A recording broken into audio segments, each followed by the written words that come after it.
I think that this conference tells me that it's vitally important that child abduction lawyers from different countries get the opportunity of meeting together, talking about their experiences, because I think that can only help and aid good practice.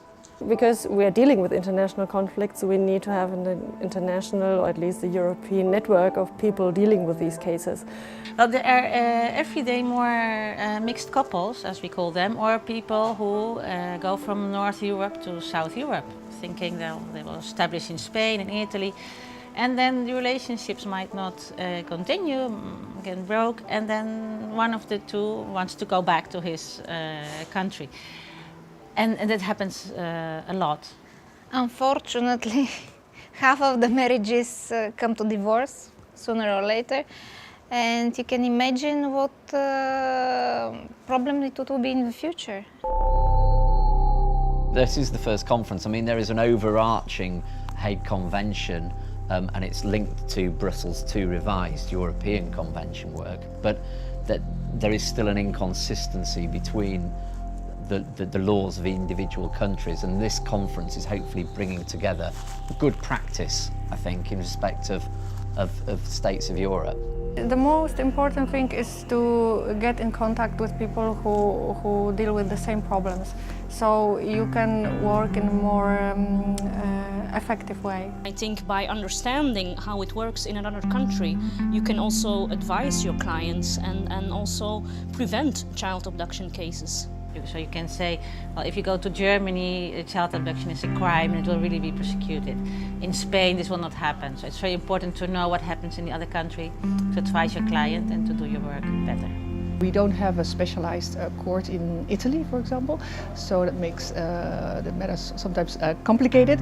And what I also find is often the interest of the child is not taken into consideration. So the Hague Treaty is applied to the letter, for example, without looking at the position of the child, and I think there should be some reflection about that. The legislation, it's a difference, it's a huge difference among some countries, and also concerning the organization, the structure.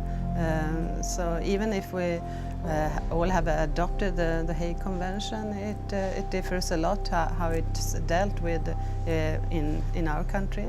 The European Commission don't take enough into consideration what the practitioners are thinking.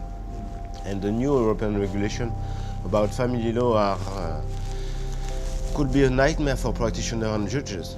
So, for example, an English case may take 6 to 10 weeks.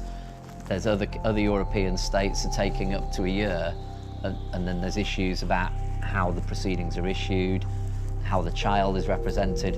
And I think if we have more consistency of approach and more expertise, this will only assist. And I hope we will be able to invite a lot of judges, lawyers, also politicians.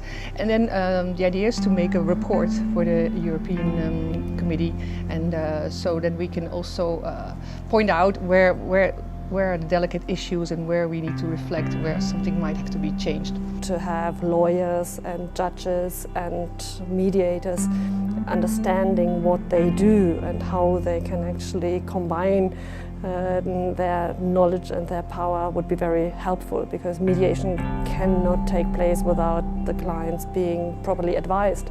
So we need the lawyers in the mediation process, or at least behind the mediation process, because they're important for the parents.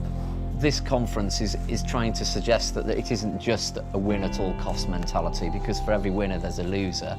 Whereas if you have a negotiated, mediated settlement, you have a third way, a better way. For me it will be a success. Well, first of all, if we have this on the political agenda of